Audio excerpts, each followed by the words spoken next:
Sí, muy buenas tardes a todos. Comenzamos la tercera sesión de este curso. Esta vez hablaremos de el inicio, los orígenes del Principado de Moscú, o como algunos lo llaman, el Principado de Moscovia, que es el verdadero origen de Rusia, del Imperio Ruso, como lo conocemos hoy en día, porque todos sabemos que Moscú es la actual capital de Rusia. Y vamos a explicar un poco de dónde viene Moscú, por qué hereda el papel primigenio que tuvo la Rus de Kiev y cuál fue la historia de esa consolidación de Moscú, de este principado, desde aproximadamente el siglo XIII hasta bien entrado el siglo XVI. Bien, sin más preámbulos, pasemos pues entonces a esta pequeña disertación del día de hoy. Bien, bien,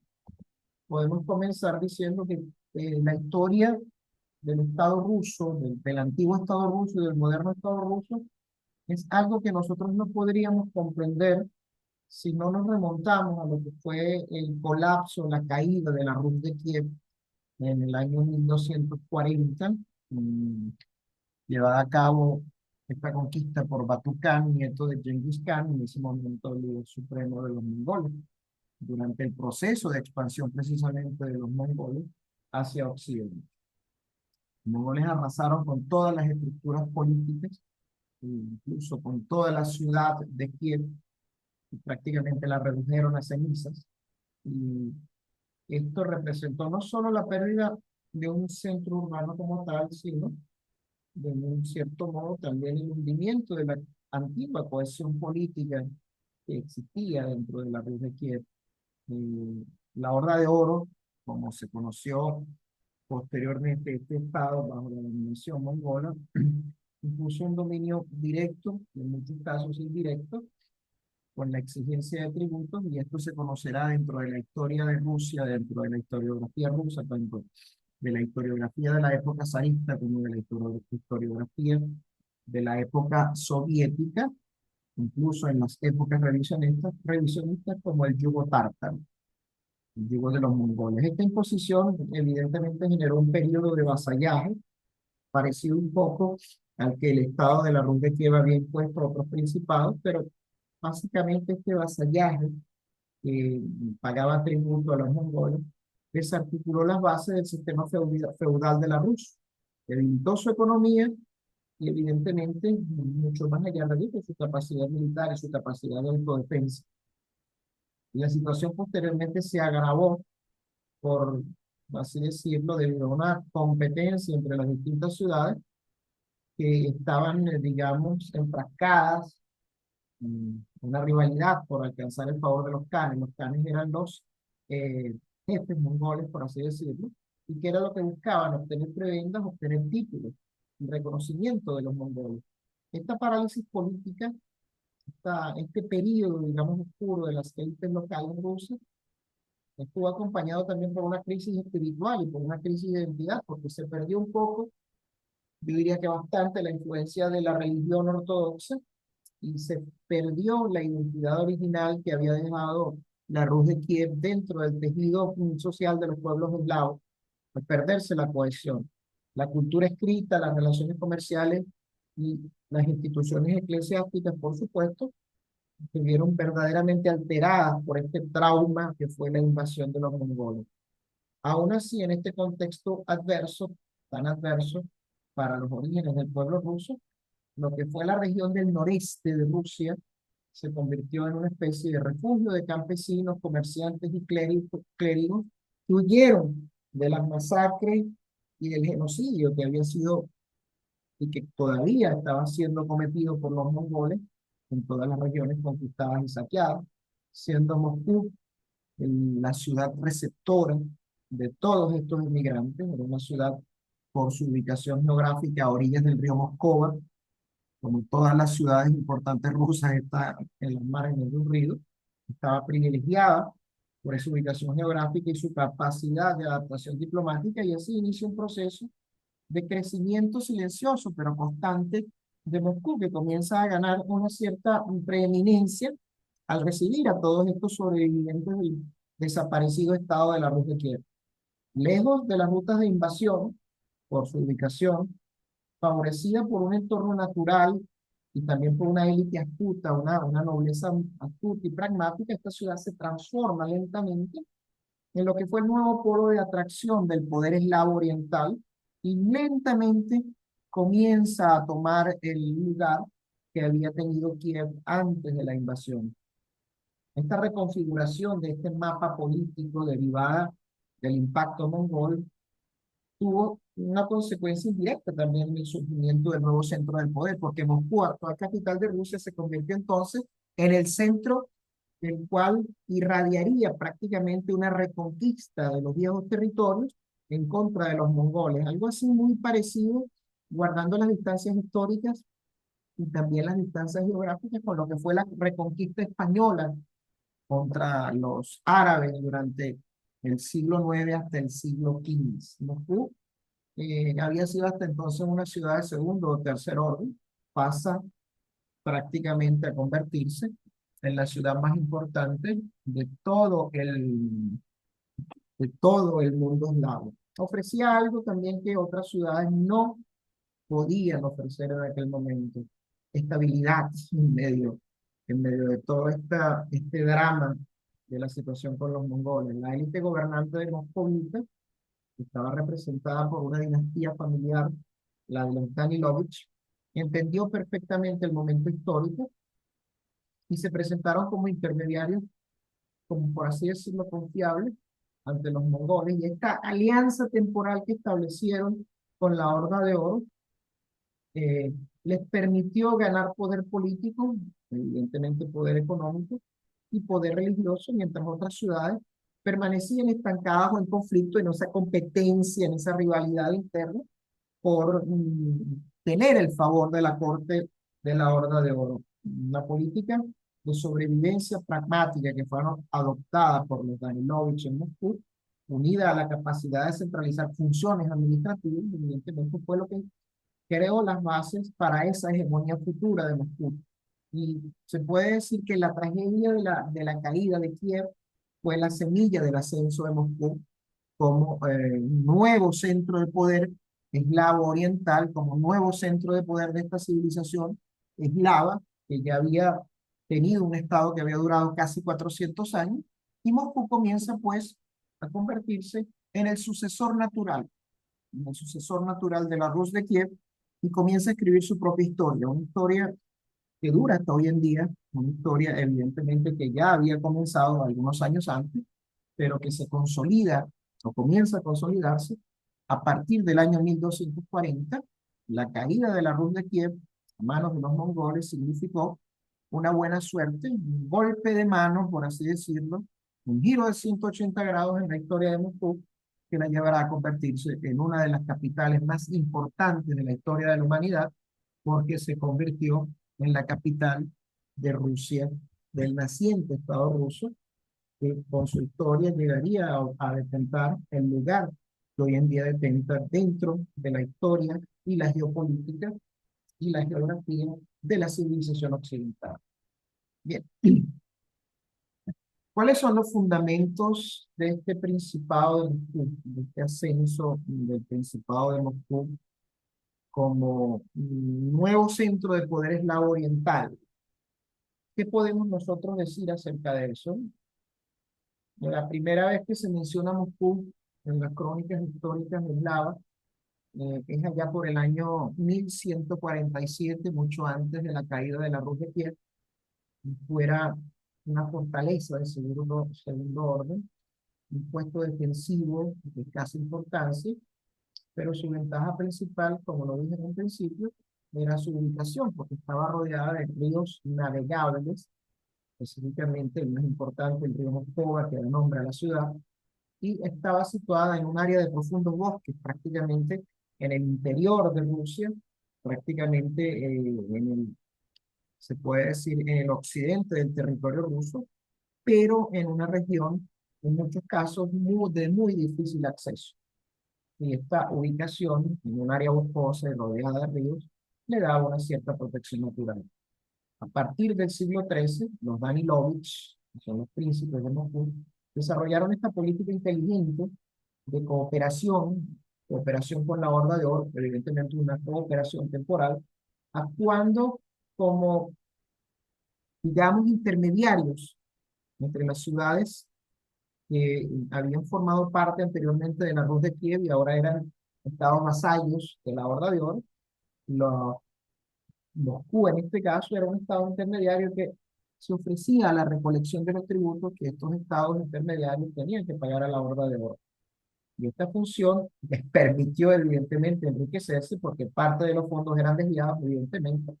pero también les sirvió para ganarse de alguna manera la confianza del canato, de los canes tártaros,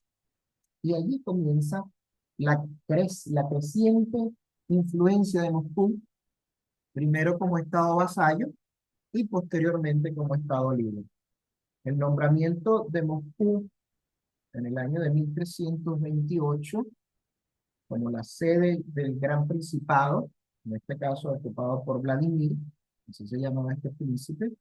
consolidó su estatus hegemónico. Este título simbolizaba prácticamente la primacía, la hegemonía sobre otros príncipes eslavos, y prácticamente fue una de las claves de la proyección de esta nueva autoridad proveniente del río Moscova, proveniente de la ciudad de Moscú. ¿Por qué? Porque debido a esta nueva investidura, Moscú prácticamente tomó la tarea de ser mediador entre la horda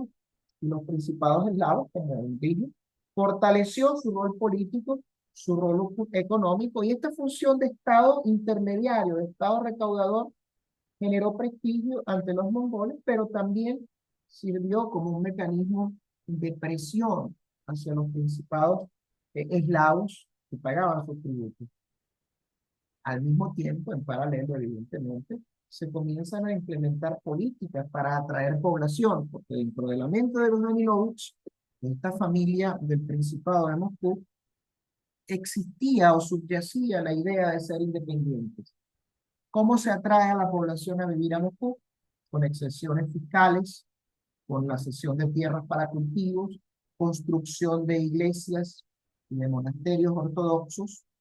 que evidentemente estaban de alguna manera rescatando aquella fe bizantina, aquella fe cristiana que se había un poco perdido con la llegada de los mongoles, y todo esto representaba ciertamente un entorno relativamente seguro. Esta migración interna dentro de los antiguos estados de la Rus de Kiev, ahora de la Horda de Oro, aumentó dirigiéndose hacia Moscú, y con ella evidentemente aumentó la base productiva del Estado y aumentó el número de habitantes. Moscú supo de una manera muy inteligente administrar sus recursos con una visión de largo alcance. Y estableció, queriéndolo, yo diría queriéndolo y muy conscientemente, las condiciones y las bases para convertirse en el núcleo, en la génesis, en la piedra fundacional del futuro Estado ruso. Lo conocemos hoy en día. Y esa consolidación económica fue acompañada de un fortalecimiento de las instituciones de gobierno, de las instituciones legales, lento, pero progresivo, en el cual el poder de los príncipes moscovitas dejó de ser solo militar para transformarse en un poder administrativo y judicial.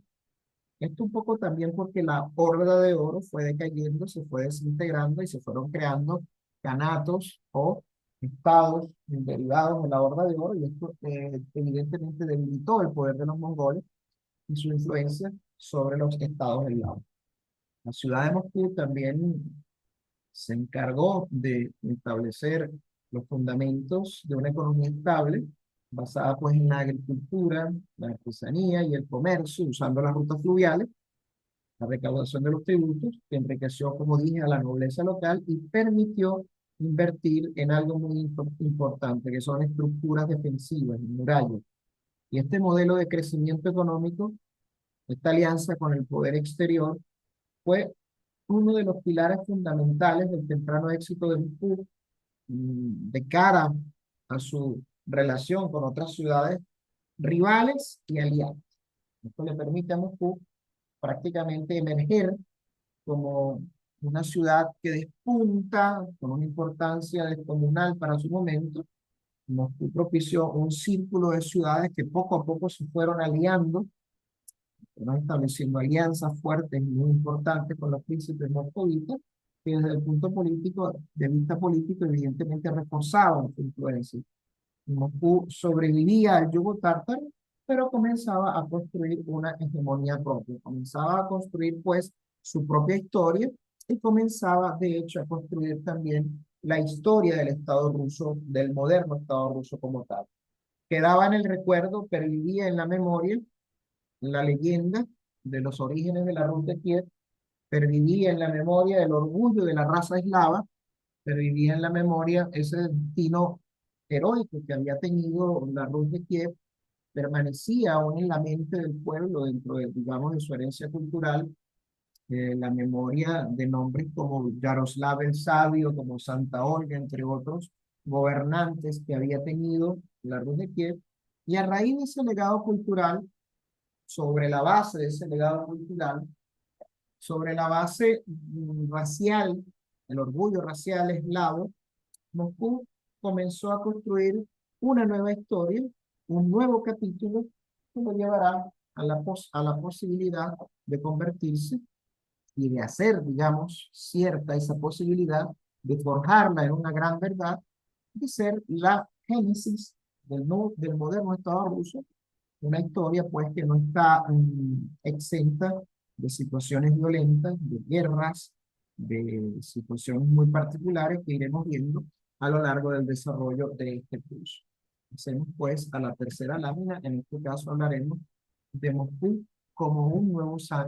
centro religioso. Esto es muy importante, ¿por qué? Porque la consolidación espiritual de Moscú,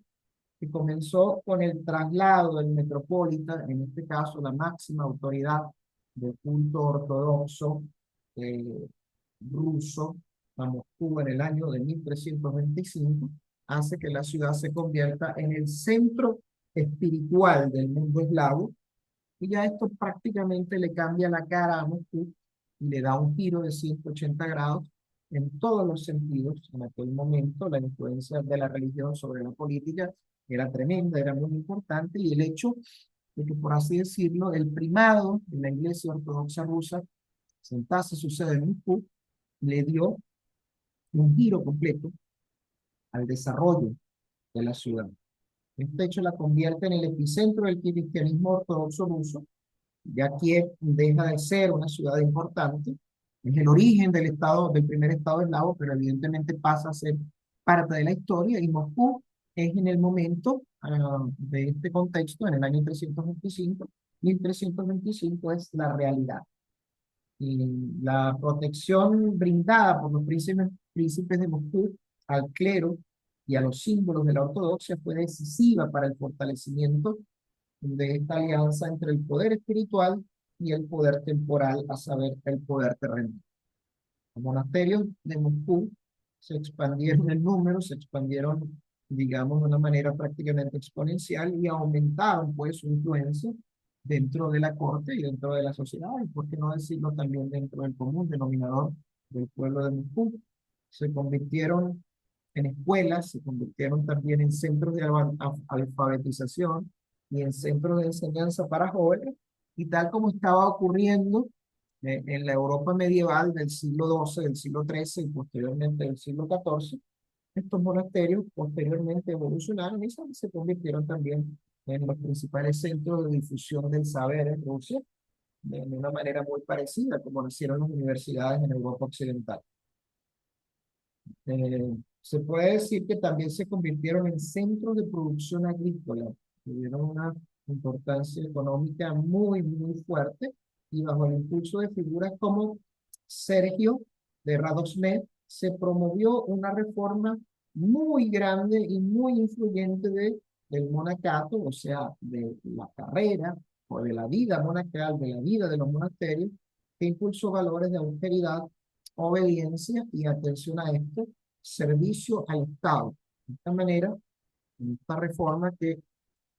hacía que los monjes ortodoxos prestasen servicio al Estado, prácticamente se unían la Iglesia y el Estado y formaban un solo ente. Esto fue decisivo. Esta reforma fue prácticamente decisiva para crear la estructuralización del moderno Estado ruso, a lo largo de los siglos XV y XVI. Los monasterios, pues, no solamente evangelizaban, sino que aseguraban control territorial y apoyaban económicamente al poder central y se habían convertido en columnas, en pilares, en base fundamental de la naciente estructura estatal del Estado moscovita. En otras palabras, fue una jugada maestra por parte de las élites moscovitas, en este caso de los Danilovich, forjar estas alianzas con el clero ruso, con el clero ortodoxo. Y aquí hay una cosa muy importante que sucede ya cuando Moscú estaba prácticamente establecida como el origen, el inicio del moderno Estado ruso. Y esto ocurre en el año de 1453. ¿Qué sucede en este año? El Imperio Romano de Oriente, el Imperio Bizantino, después de una larga lucha con su rival natural, el Imperio Otomano, en este caso liderado por Mehmed II, quien tomó la ciudad después de un largo asedio. Esta caída desaparece o hace que desaparezca de la faz de la tierra el Imperio Bizantino, o como ellos se llamaban a sí mismos, los herederos originales de la doctrina cristiana primigenia, hace que Moscú tenga un otro golpe de mano que lo convierte en una ciudad aún más importante. Y el mito de la Tercera Roma, que ya se había enclaustrado dentro de lo que era Kiev, pasa en este momento a las manos de Moscú. Kiev indirectamente le pasa el testigo a Moscú y se convierte Moscú en el centro de este mesianismo ruso que veía a la ciudad como la Tercera Roma, como la salvadora de la cultura cristiana y la propagadora del mensaje cristiano original.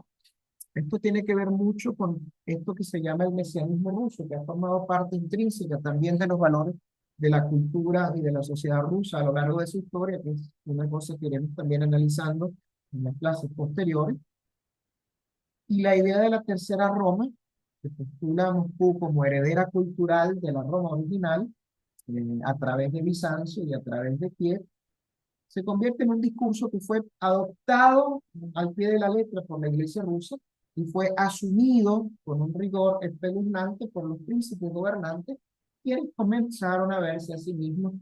como monarcas sagrados, elegidos por Dios para defender la ortodoxia, en este caso la nueva ortodoxia rusa, contra el enemigo natural, el Islam, y contra el enemigo doctrinal, el catolicismo papal de Roma. El apoyo, pues, del clero ortodoxo a este mito de la Tercera Roma no solamente fortaleció el control interno,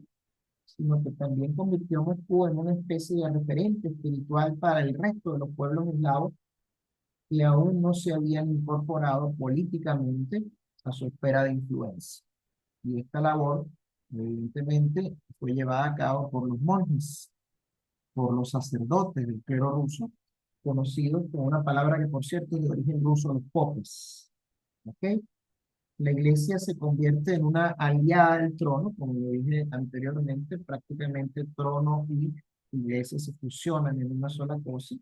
y esto ayuda a difundir la visión de una especie de misión divina que justifica, digamos, a través de una teología probablemente algo forzada, la expansión territorial y la centralización del poder. Esta unión, esta sinergia, esta convivencia pragmática, pero necesaria para el crecimiento de Rusia entre Estado e Iglesia, evidentemente facilitó un proceso de legitimación ideológica del poder de los príncipes moscovitas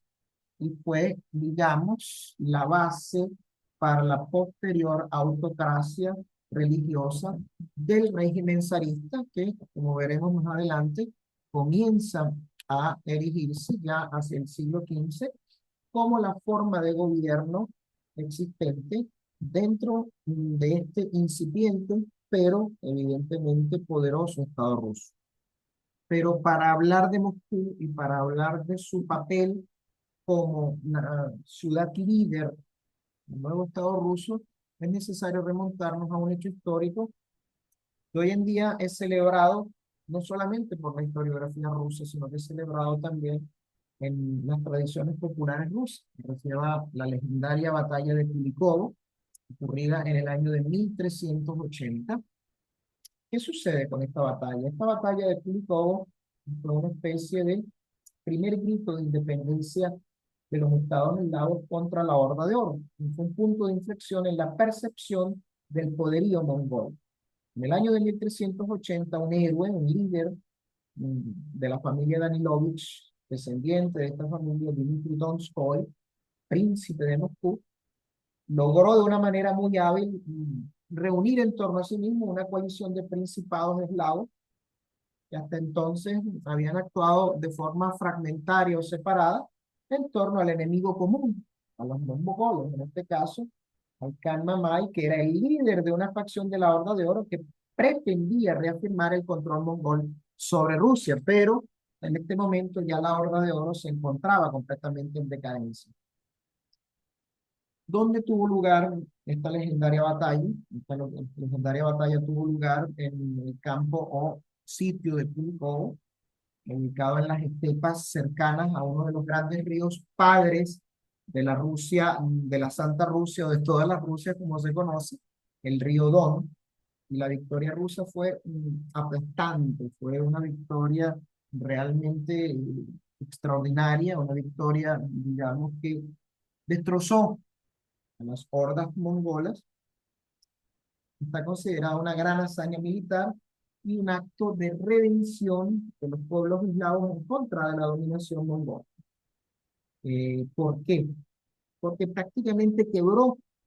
la columna vertebral del dominio mongol sobre la región y fue la primera vez que se rompía o que se logró romper el mito de la invencibilidad de los mongoles. Posteriormente, Moscú fue, digamos, atacada por otros ejércitos mongoles, fue sitiada, fue saqueada, pero la batalla de Kulikovo mostró las debilidades de la Horda de Oro, puso en evidencia el hecho de que los mongoles no eran invencibles, y esto le dio completamente un giro a la política de relación de los estados rusos, de los estados eslavos, vasallos de la Horda de Oro, a sus relaciones con los canes, y esto es el comienzo prácticamente de una nueva forma de relacionarse. Las crónicas de la época resaltaron este hecho como una lucha sagrada, como una guerra santa, por así decirlo, y que fue protagonizado por héroes eslavos inspirados por Dios. Dmitri Donskoy fue prácticamente glorificado como defensor de la fe ortodoxa y como defensor de la libertad del pueblo ruso. No podía ser de otra manera. Y esta victoria, evidentemente, marcó un antes y un después dentro de la conciencia colectiva del pueblo eslavo y significó en la llegada de la idea de una resistencia activa contra los mongoles y legitimó a Moscú como el centro militar y espiritual de lo que posteriormente sería una futura Rusia unificada, completamente unificada. Kulikovo demostró también la capacidad de Moscú para organizar fuerzas aliadas, para coordinar estrategias y liderar la resistencia, digamos, de todos los estados eslavos contra la dominación de la Horda de Oro. La autonomía efectiva de Moscú pues tardaría en consolidarse algún tiempo, pero comenzaba Moscú a mostrar lo que sería como ciudad o como ciudad protagonista en la historia futura. La autonomía efectiva pues tardó algunos años. Esta batalla de Kulikovo, sin embargo, mostró al mundo que Moscú podía convertirse en una potencia. Y el hecho de que los príncipes rusos, los príncipes eslavos, se uniesen todos bajo una misma bandera, supuso también un precedente muy valioso para la posterior unificación política. Y esta batalla significó, desde el punto de vista cultural, mucho, porque inspiró canciones épicas, tradiciones orales que se pasaron de padres a hijos, de generación en generación, representaciones teatrales y reforzó la memoria histórica colectiva. La batalla de Kulikovo es prácticamente el inicio de la conciencia nacional rusa. Por eso los historiadores que conocemos el proceso histórico y el proceso de evolución de Rusia en todos sus aspectos, vemos en esta batalla el punto verdadero de inflexión del nacimiento de Rusia, porque desde la óptica de lo que colectivamente significó esta batalla, yo me atrevería con toda la responsabilidad que tengo como historiador y como profesor de historia a decir que Rusia nació en las estepas del río Don, Rusia nació en las manos de Dmitri Donskoy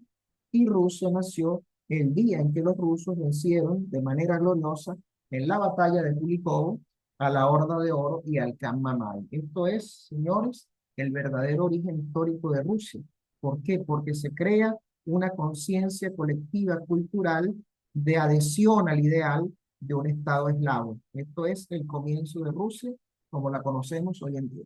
Y de allí parte la importancia de esta batalla.